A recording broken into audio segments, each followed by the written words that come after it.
Assalamualaikum warahmatullahi wabarakatuh. Perkenalkan, nama saya Seli Fitria Arum dari program studi Sejarah Peradaban Islam. Saya di sini akan memaparkan sedikit tentang pembaharuan Islam di Mesir. Pembaharuan Islam di Mesir ada 5 bagian. Yang pertama, latar belakang. Yang kedua, tokoh pembaharuannya. Yang ketiga adalah filsafat Islam di Mesir modern. Keempat, akar filsafat Islam di Mesir abad modern. Dan yang terakhir, persoalan terkini di Mesir. Latar belakang pembaharuan Islam di Mesir terbagi menjadi 3. Yang pertama, Mesir sebelum datangnya Napoleon. Yang kedua, ekspedisi Napoleon ke Mesir. Dan yang ketiga, tujuan ekspedisi Napoleon dan hasilnya. Yang pertama, Mesir sebelum datangnya Napoleon.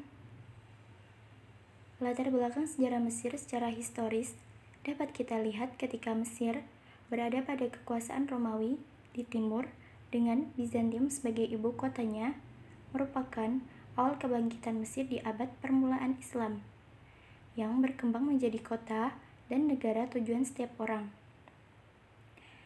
Mesir menjadi wilayah Islam pada zaman Khalifah Umar bin Khattab pada tahun 640 Masehi. Ditaklukkan oleh pasukan Amr bin As yang kemudian ia dijadikan gubernur di sana. Kemudian beliau digantikan oleh Abdullah bin Abi Shar pada masa Utsman dan berbuntut konflik yang menjadi salah satu sebab terbunuhnya Utsman. Mesir menjadi salah satu pusat peradaban Islam dan pernah dikuasai dinasti-dinasti kecil pada zaman Bani Abbas seperti Fatimiyah yang mendirikan Al-Azhar, dinasti Ayyubiyah yang terkenal dengan perang salib dan perjanjian Ramallah mengenai Palestina. Dinasti Mamluk sampai ditaklukkannya oleh Napoleon dan Turki Utsmani.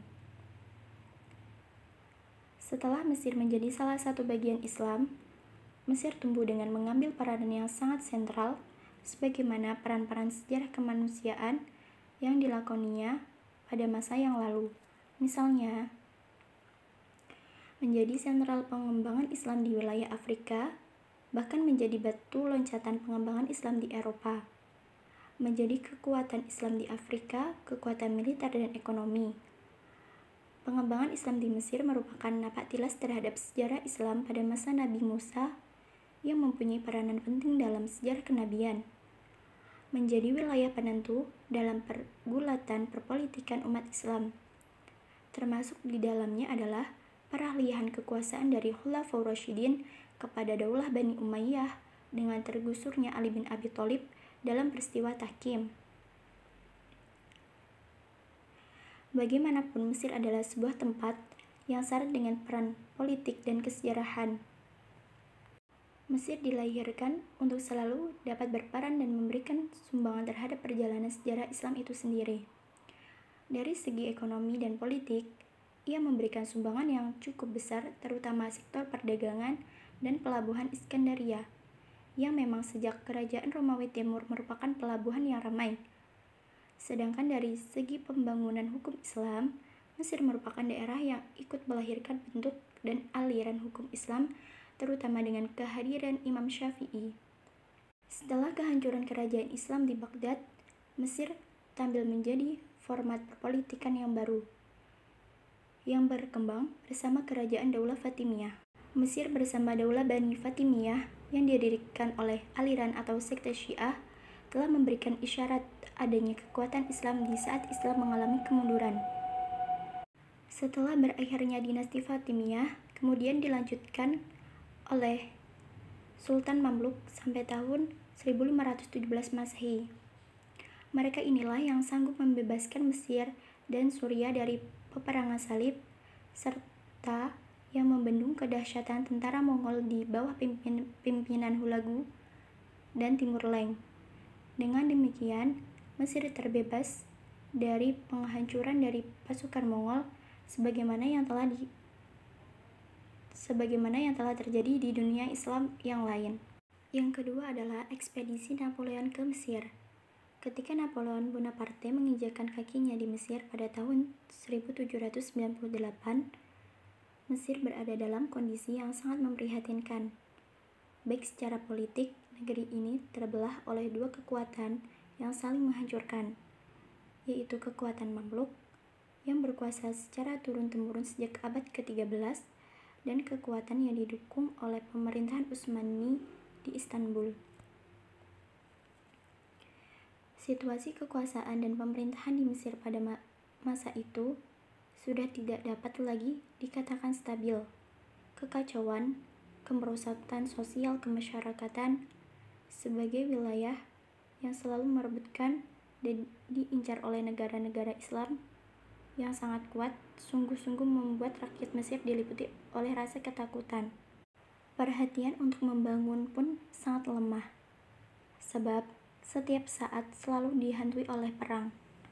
Dengan keadaan sedemikian lemah posisi Mesir, datanglah tentara Napoleon yang melebarkan sayap imperialnya ke wilayah-wilayah lain yang mempunyai potensi kekayaan alam, peradaban dan warisan-warisan historis yang memungkinkan untuk dijadikan batu pijakan bagi kejayaan mereka dalam membangun impian menguasai dunia. Pada tanggal 2 Juni tahun 1798, ekspedisi Napoleon mendarat di Alexandria atau Mesir dan berhasil mengalahkan Mamluk dan berhasil menguasai Kairo. Setelah ditinggal Napoleon, digantikan oleh Jenderal Kleber dan kalah ketika bertempur melawan Inggris. Dan pada saat bersamaan datanglah pasukan Sultan Salim III Turki Utsmani pada tahun 1789 sampai 1807 Masehi dalam rangka pengusiran Prancis dan Mesir. Salah satu tentara Turki Utsmani adalah Muhammad Ali yang kemudian menjadi gubernur Mesir di bawah Turki Utsmani. Kehadiran Napoleon Bonaparte di samping membawa pasukan yang kuat, juga membawa para ilmuwan dengan seperangkat peralatan ilmiah untuk mengadakan penelitian. Ini merupakan momentum bagi sejarah umat Islam, khususnya di Mesir, yang menyebabkan bangkitnya kesadaran akan kelemahan dan keterbelakangan mereka. Harun Nasution menggambarkan ketika Napoleon datang ke Mesir tidak hanya membawa tentara, akan tetapi terdapat 500 orang sipil, 500 orang wanita, di antara jumlah tersebut terdapat 167 orang ahli dalam berbagai cabang ilmu pengetahuan dan membawa 2 unit percetakan dengan huruf Latin, Arab, dan Yunani. Tujuannya untuk kepentingan ilmiah yang pada akhirnya dibentuk sebuah lembaga ilmiah yang dinamai dengan Institut de Haiti, terdiri dari ilmu pasti, ilmu alam, ekonomi, politik, dan sastra seni. Lembaga ini boleh dikunjungi terutama oleh para ulama dengan harapan akan menambah pengetahuan tentang Mesir, dan mulailah terjadi kontak langsung dengan peradaban Eropa yang baru lagi asing bagi mereka. Di samping kemajuan teknologi yang dibawa Napoleon, ia juga membawa ide-ide baru yang dihasilkan revolusi Prancis seperti sistem pemerintahan republik, yang di dalamnya kepala negara dipilih untuk waktu tertentu, tunduk kepada undang-undang dasar, dan bisa dijatuhkan oleh parlemen. Sementara yang berlaku pada saat itu, sistem pemerintahan raja absolut yang menjadi raja selama ia hidup dan digantikan oleh anaknya, serta tidak tunduk pada konstitusi atau parlemen karena keduanya tidak ada. Yang kedua, ide persamaan atau egaliter, dalam arti sama kedudukan dan turut sertanya rakyat dalam soal pemerintahan. Cara mendirikan suatu badan kenegaraan yang terdiri dari ulama-ulama Al-Azhar dan pemuka-pemuka dagang dari Kairo dan daerah lainnya. Yang ketiga, ide kebangsaan dengan menyebutkan orang Prancis merupakan suatu bangsa atau nation dan kaum Mamluk merupakan orang asing yang datang ke Mesir walaupun beragama Islam. Pada saat itu, yang ada hanya umat Islam dan tidak sadar akan perbedaan bangsa dan suku bangsa. Yang ketiga, tujuan ekspedisi Napoleon dan hasilnya. Penguasaan terhadap Mesir ini merupakan usaha Napoleon untuk memutuskan komunikasi antara Inggris di barat dan India di timur. Di samping itu, Prancis juga perlu memasarkan industri mereka. Tokoh-tokoh pembaharuan Islam di Mesir. Yang pertama, Muhammad Ali Pasha. Yang kedua, Al-Tahtawi. Yang ketiga, Jamaluddin Al-Afghani. Yang keempat, Muhammad Abduh. Yang kelima, Muhammad Rashid Ridho. Yang pertama, Muhammad Ali Pasha. Muhammad Ali Pasha adalah seorang pembaharu Islam kelahiran Turki pada Januari 1765 Masehi di Kavala. Beliau adalah orang yang pertama kali meletakkan landasan kebangkitan modern di Mesir.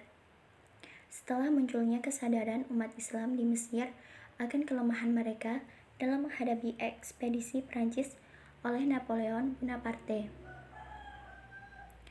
Selain itu, kontak kebudayaan Barat terhadap umat Islam ketika itu sangat tinggi, ditambah lagi dengan hancurnya kekuatan Mesir oleh Napoleon Bonaparte. Alasan inilah yang menjadi tolak ukur bagi para pemuka Mesir untuk melakukan pembaharuan terhadap kondisi umat Islam. Muhammad Ali Pasha mulai melakukan upaya-upaya pembaharuan terhadap Mesir pada tahun 1765 sampai 1848 Masehi. Ketika Muhammad Ali Pasha masuk dalam dinas militer, ia juga menunjukkan kecakapan dan kesanggupannya dalam dunia militer, sehingga pangkatnya cepat naik menjadi perwira. Ketika pergi ke Mesir, ia telah menduduki jabatan wakil perwira dan memimpin pasukan yang dikirim dari daerahnya. Beliau adalah seorang perwira yang berhasil merebut kekuasaan di Mesir setelah tentara Prancis kembali ke Eropa pada tahun 1801 Masehi. Muhammad Ali Pasha kemudian menjadi penguasa Mesir sepenuhnya. Ia menjadi wakil resmi Sultan Kerajaan Utsmani di Mesir. Sejak menguasai Mesir, Muhammad Ali Pasha telah melakukan berbagai pembaharuan, baik di bidang politik, militer, ekonomi, pemerintahan, maupun pendidikan. Proses pembaharuan ini dipengaruhi oleh proses transformasi serta kemajuan ilmu, pengetahuan, dan teknologi, baik dalam kehidupan sosial maupun perkembangan intelektual yang lahir dari sebuah gerakan yang bertujuan untuk mengubah kondisi ke arah yang lebih baik. Di antara pembaharuan yang dilakukan oleh Muhammad Ali Pasha sebagai berikut. Yang pertama, kemajuan di bidang teknologi militer telah membuat Prancis dengan mudah menguasai Mesir. Hal ini membuat Muhammad Ali Pasha mempunyai keinginan untuk memajukan peradaban modern dari unsur yang dibawa oleh Napoleon Bonaparte. Menurut Ali Pasha, kunci utama menciptakan langgengnya kekuasaan adalah mengubah sistem militer. Kemudian Ali Pasha mengundang seorang kolonel Prancis bernama Seif yang telah memeluk Islam dan mengganti namanya menjadi Sulaiman Pasha. Ia ditugaskan untuk melatih dan memodernisasikan angkatan bersenjata di Mesir. Yang kedua, kemajuan di bidang ekonomi juga sangat diperhatikan oleh Muhammad Ali Pasha. Beliau ingin memajukan sistem ekonomi menjadi baik. Oleh karena itu, beliau mempelajari ilmu ekonomi yang telah berkembang di Eropa. Ketiga, dalam bidang ilmu pengetahuan, Muhammad Ali Pasha mendirikan berbagai sekolah modern, seperti berikut. Kementerian Pendidikan didirikan pada tahun 1815, sekolah militer. Pembentukan sekolah ini untuk memperkuat kekuatan militer di Mesir. Sekolah teknik didirikan agar rakyat Mesir dapat memproduksi persenjataan dan memiliki keahlian dalam peperangan. Sekolah kedokteran, sekolah apoteker, sekolah pertambangan, sekolah pertanian, dan sekolah penerjemahan. Lembaga pendidikan tersebut didirikan untuk memajukan rakyat Mesir. Adapun untuk tenaga pengajarnya, beliau mengambil guru dari Eropa, terutama Prancis, Inggris, dan Italia. Untuk mengetahui ilmu pengetahuan Barat, Muhammad Ali Pasha mengirimkan beberapa pelajar ke luar negeri. Dalam bidang administrasi dan birokrasi, Muhammad Ali Pasha mengelompokkan masyarakat dalam suatu pola yang meliputi budaya, tipe, dan organisasi. Dalam bidang pertanian, Muhammad Ali Pasha menyuplai para petani dengan bibit-bibit pertanian, alat pertanian, serta pupuk untuk dikembangkan oleh para petani. Adapun pabrik yang berhasil didirikan oleh Ali Pasha antara lain besi, pabrik gula, pabrik kertas, pabrik sabun, dan pabrik kaca. Kedua adalah Al-Tahtawi. Beliau dilahirkan di Tahta, sebuah kota kecil di Mesir, 3 tahun setelah Napoleon menginjakkan kakinya di Mesir. Beliau melewati masa kecilnya di kota tersebut dengan mempelajari ilmu agama dan mendengarkan cerita kejayaan Islam pada masa lampau. Beliau adalah seorang pembawa pemikiran pembaharuan yang besar pengaruhnya di pertengahan pertama abad ke-19. Dalam gerakan pembaharuan Muhammad Ali Pasha, Al-Tahtawi turut memainkan peranan. Ia terpaksa belajar di masa kecilnya dengan bantuan dari keluarga ibunya. Ketika berumur 16 tahun, beliau pergi ke Kairo untuk belajar di Al-Azhar. Beliau adalah murid kesayangan dari gurunya, yaitu Syekh Hasan Al-Attar, yang banyak mempunyai hubungan dengan ahli-ahli ilmu pengetahuan Prancis yang datang dengan Napoleon. Syekh Al-Attar melihat bahwa Tahtawi adalah seorang pelajar yang sungguh-sungguh dan tajam pemikirannya. Oleh karena itu, ia selalu memberi dorongan kepadanya untuk senantiasa menambah ilmu pengetahuan. Setelah selesai belajar dari Al-Azhar, Tahtawi mengajar di sana selama 2 tahun. Kemudian diangkat menjadi imam tentara di tahun 1824. 2 tahun kemudian, beliau diangkat menjadi imam mahasiswa yang dikirim Muhammad Ali ke Paris. Di samping tugasnya sebagai imam, ia turut pula belajar bahasa Prancis sewaktu ia masih dalam perjalanan ke Paris. Dengan adanya pengiriman mahasiswa ke Paris, maka lahirlah tokoh-tokoh mahasiswa yang brilian seperti Al-Tahtawi, yang pandai bahasa Prancis. Kemudian, beliau ditunjuk menjadi pimpinan dalam penerjemahan buku-buku teknik dan kemiliteran. Kemudian, pada tahun 1836, didirikan sekolah penerjemahan yang kemudian dirubah menjadi sekolah bahasa-bahasa asing. Al-Tahtawi tugasnya mengoreksi buku-buku yang diterjemahkan oleh murid-muridnya yang menghasilkan hampir 1000 buku yang diterjemahkan ke dalam bahasa Arab. Ketiga adalah Jamaluddin Al-Afghani. Jamaluddin Al-Afghani dilahirkan pada tahun 1839 di As'ad Abad, Afghanistan, dan meninggal dunia pada tanggal Maret 1897 Masehi di Istanbul dalam usia 59 tahun.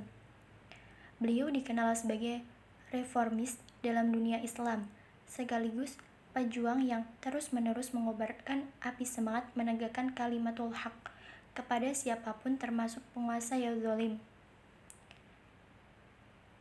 Beliau belajar filsafat, hukum, sejarah, tasawuf, kedokteran, astronomi, matematika, dan metafisika. Beliau juga mahir dalam bahasa asing seperti bahasa Arab, Persia, Rusia, Turki, Inggris, dan Perancis. Pada usia 20 tahun, beliau sudah menjadi pembantu Pangeran Muhammad Khan di Afghanistan pada tahun 1864. Ia menjadi penasihat Ali Khan dan menjadi Perdana Menteri pada masa pemerintahan Muhammad A'zam Khan. Beliau banyak memperoleh pengalaman dalam pengembaraannya ke berbagai negara, mula-mula ke India tahun 1869, lalu ke Mesir, memberi kuliah di hadapan kaum intelektual di Al-Azhar pada tahun 1871. Di antara muridnya yang terkenal adalah Muhammad Abduh dan Sa'ad Zaghloul. Jamaluddin Al-Afghani merupakan pengarang buku yang termasyhur. Beberapa buku karangan beliau antara lain Aqidah Asy-Syarqiyyah, Risalah fi Ar-Radd a'la al-masyiyin, dia al-hafiqin, haqiqah al-insan, wa haqiqah al-watan, ar-wa'd al-dahriyin. Pemikiran Jamaluddin Al-Afghani yaitu pertama, Islam adalah agama yang sesuai dengan segala keadaan dan waktu. Islam mengajarkan dinamisme dalam berpikir dan berperilaku sesuai dengan ajaran Islam. Islam bukanlah agama yang mengajarkan paham fatalis dan statis. Qada dan qadar Allah merupakan sesuatu yang terjadi karena sebab musabab, bukan semata-mata langsung dari Tuhan. Artinya, manusia bisa menentukan takdirnya sendiri melalui usaha yang maksimal. Lemahnya persaudaraan di kalangan umat Islam sebagai penyebab kemunduran Islam. Rasa persaudaraan ini di kalangan rakyat biasa sampai rakyat tidak ada lagi, sehingga umat Islam lemah, tidak memiliki kekuatan untuk maju bersama. Selanjutnya, sistem pemerintahan autokrasi harus diganti dengan demokrasi yang berdasarkan dengan musyawarah. Terakhir, umat Islam di setiap negara harus membangun semangat nasionalisme dan internasionalisme agar dapat bersatu. Islam dapat berkembang dan maju karena adanya persatuan antar sesama umat Islam. Adalah Muhammad Abduh. Muhammad Abduh lahir di desa dekat delta Sungai Nil di Hilir, Mesir pada tahun 1848 Masehi. Abduh mengenal agama dari orang tuanya. Selain itu, beliau juga sudah dapat menghafal seluruh isi Al-Quran dari kecil. Kemudian beliau melanjutkan pendidikan formalnya di Tanta, sebuah lembaga pendidikan Masjid Al-Ahmadi milik Al-Azhar, untuk mempelajari bahasa Arab, nahwu, dan shorof. Adapun yang menjadi gurunya adalah pamannya sendiri, yaitu Syekh Darwisi, sekaligus sebagai pembimbing dan pengantar Abduh menuju kehidupan sufi. Pada tahun 1871 Masehi, Abduh bertemu dengan Jamaluddin Al-Afghani. Kepada Jamaluddin Al-Afghani, Abduh belajar tentang filsafat, ilmu kalam, ilmu pasti, dan ilmu pengetahuan lain yang ia dapatkan juga di Al-Azhar. Dalam pembelajarannya, Jamaluddin menggunakan metode diskusi. Bersama Jamaluddin Al-Afghani, Muhammad Abduh menerbitkan sebuah majalah yang diberi nama Al-Urwatul Wusqa. Majalah tersebut berisi tentang gerakan-gerakan yang memberikan semangat dalam rangka membangkitkan Islam untuk melawan bangsa Barat. Buku karya Muhammad Abduh antara lain Risalah Al-Tauhid, Al-Islam wan Nasraniyah ma'al ilmi madaniyah, Durus min Al-Quran, dan Tafsir Al-Manar. Pemikiran Muhammad Abduh dalam bidang agama: yang pertama, penghapusan paham jumud, yaitu paham yang beku, tidak berkembang, dan statis di kalangan umat Islam. Paham ini berpendapat bahwa dalam ajaran Islam tidak perlu diadakan perubahan-perubahan lagi, sebab ajaran tersebut sudah menjadi tradisi yang dilakukan secara turun-temurun. Yang kedua, pembentukan terbukanya pintu ijtihad sebagai dasar yang penting dalam mengintensifkan dan menginterpretasikan kembali ajaran Islam.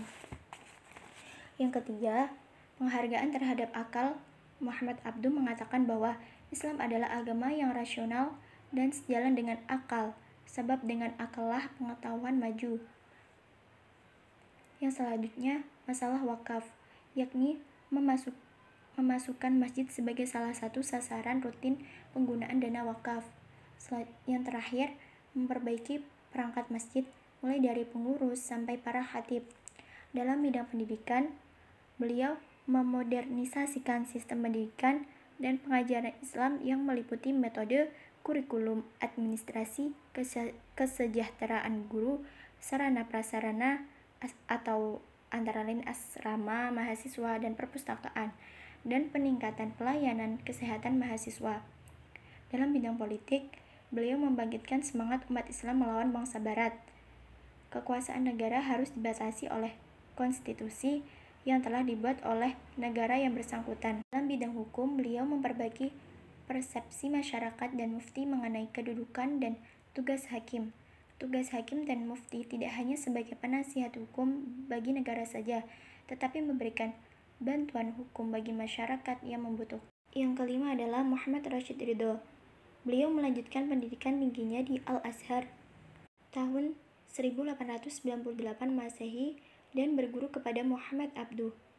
Bersama Abduh, Rashid Ridho menerbitkan majalah Al-Manar yang memiliki tujuan sama dengan Al-Urwatul Wusqa.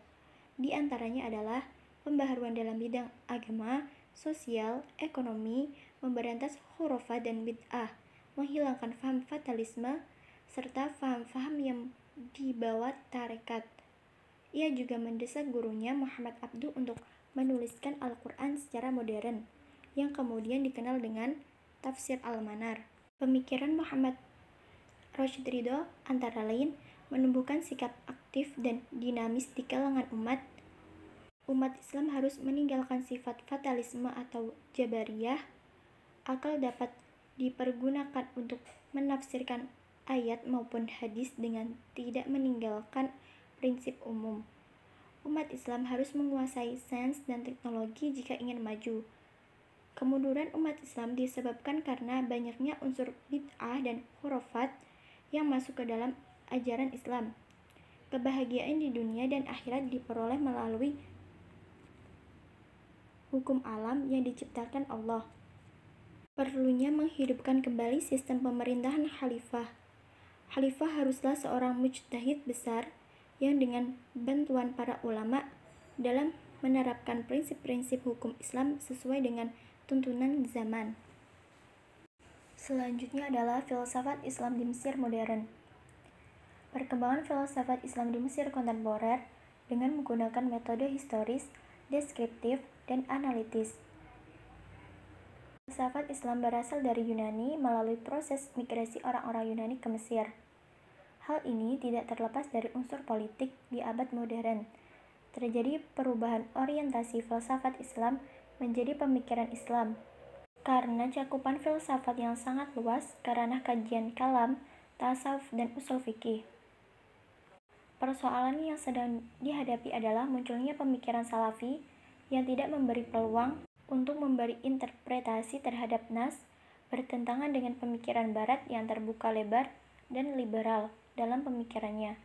Ada 3 metode yang dipakai dalam filsafat Islam dengan mengikuti tokoh penggunaannya. Metode kritik analitik Mustafa Abdul Al-Raziq, metode komparatif Muhammad Iqbal, dan metode historis Ibrahim Madkur. Ada indikasi telah terjadinya redefinisi besar-besaran terhadap filsafat Islam. Ada yang mengatakan filsafat Islam masih ada. Sebagian lagi mengatakan bahwa filsafat Islam telah berubah menjadi pemikiran Islam. Hasan Hanafi dan Hamid Thohir mengatakan bahwa filsafat Islam itu tetap ada.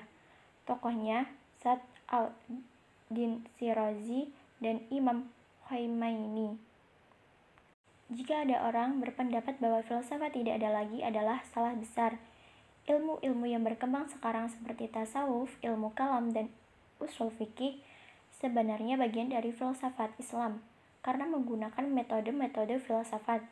Sementara itu, Jamal Marzuki, salah seorang dosen sekaligus ketua jurusan filsafat dan tasawuf Fakultas Adab Universitas Ain al-Syam Kairo, mengatakan bahwa filsafat Islam itu tidak ada lagi, tetapi telah berubah menjadi pemikiran Islam. Jamal ad-Din al-Afghani, Muhammad Abduh, Rashid Ridho, Hasan al-Banna, dan Ali Abdul Ar-Razik menurut Jamal bukan lagi filosof, tetapi pemikir muslim. Sementara Hasan Hanafi dan Hamid Thohir tetap menganggap mereka sebagai filosof. Selanjutnya, akar-akar filsafat Islam di Mesir abad modern.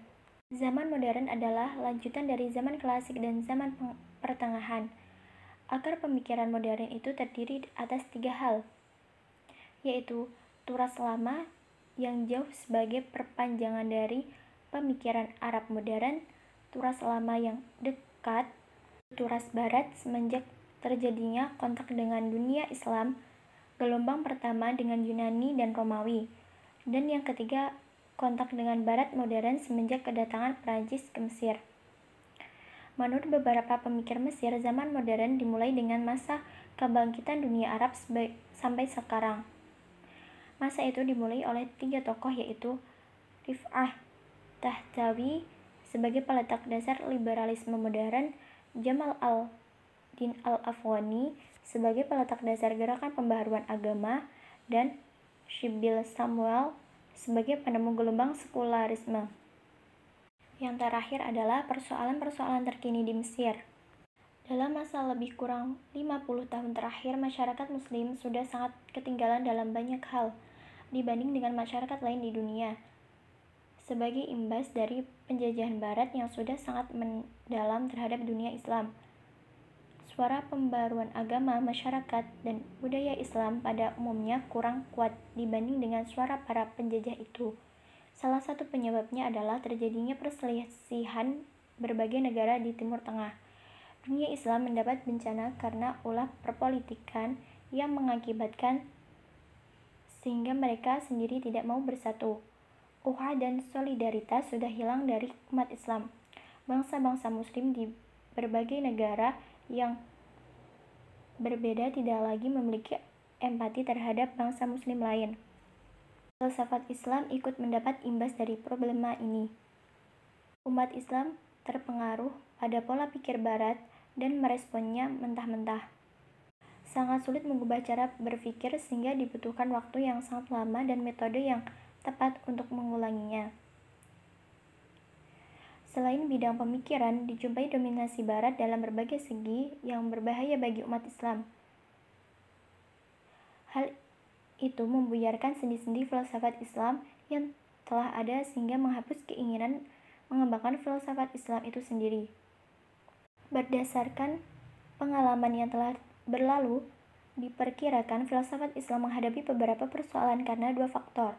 Pertama, pola pikir aliran Salafi yang sangat ketat dan kuat berpegang kepada Al-Quran dan Sunnah sebagai sumber-sumber ajaran Islam dan tidak memberi peluang untuk menginterpretasikan nas-nas lebih jauh. Ketika terjadi benturan suatu doktrin dengan perkembangan yang terjadi pada abad modern, mereka tidak mau memperhatikannya. Kedua, pola pikir Barat mengatakan bahwa kemajuan hanya diperoleh melalui satu jalan, yaitu melalui metode Eropa dan Barat Amerika. Alasannya, mereka sudah berhasil mencapai kemajuan dan membuktikannya dalam kehidupan. Hal ini telah menarik perhatian masyarakat Muslim sehingga merasa terpaku dan perlu mencontohnya dalam kehidupan. Ada 5 faktor yang menyebabkan terbentuknya terbukanya pikiran pemimpin Islam untuk melakukan perubahan. Yang pertama, para utusan yang selalu membaca realitas budaya Barat dan tetap berkomunikasi melalui terjemahan. Kedua, perkembangannya percetakan di dunia Islam tersebarlah bermacam-macam turas klasik sehingga umat Islam mengetahui kebudayaan yang maju di zaman lampau. Ketiga, pendidikan dan pengajaran telah membuat para generasi mereka memiliki ilmu pengetahuan luas dan benar. Keempat, buku-buku yang banyak telah mengantarkan anak bangsa menguasai ilmu pengetahuan. Kelima, koran juga berperan penting memperkenalkan perhatian dan prinsip-prinsip Islam ke dalam masyarakat Islam di dunia. Muhammad Iqbal mengatakan bahwa kemajuan Eropa dalam beberapa abad yang silam telah mampu mendominasi sehingga menyebabkan umat Islam terjatuh pada pikiran jumud. Mereka berusaha dengan sungguh-sungguh untuk meneliti persoalan-persoalan besar yang menjadi perhatian para filsuf Muslim semenjak abad pertengahan, terutama ketika para ahli kalam telah mengalami kemajuan. Sekian dari saya. Apabila ada kesalahan atau kekurangan, kurang lebihnya saya mohon maaf. Wassalamualaikum warahmatullahi wabarakatuh.